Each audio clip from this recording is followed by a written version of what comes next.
Nobres colegas, vereadores e vereadoras. Vereador Cláudio, obviamente votarei favorável, já falamos aqui, tratamos um pouco sobre o tema, e o vereador Eloy trouxe algumas informações importantes, mas a gente já disse aqui nessa casa, inclusive, né, que a Codeca, assim como vários outros serviços públicos da nossa cidade, a Codeca ela parou no tempo. Isso dito pela própria presidente atual da Codeca. Se a Codeca parou no tempo, quer dizer que ela não está acompanhando o crescimento da nossa cidade. E se no momento que eles foram criados os containers, tanto os amarelos quanto os verdes, esse sistema, eles foram sim importantes para a nossa cidade, a gente tem que avaliar se agora eles estão dando resultado ou não. Mas o que me preocupa é as respostas que a nossa gestão municipal ela tem dado para a nossa cidade. As mudanças propostas pelo governo Adiló vão ou não solucionar os problemas da nossa cidade?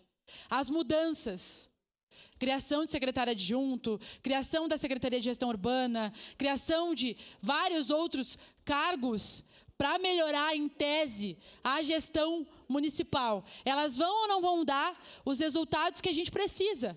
Porque, de fato, hoje, a nossa coleta de lixo, ela está muito aquém do que a nossa população precisa. Então, o que me preocupa, nobres colegas, é que as respostas que o governo Adiló tem dado para a nossa cidade, elas não estão à altura e não são aquilo que a nossa população precisa.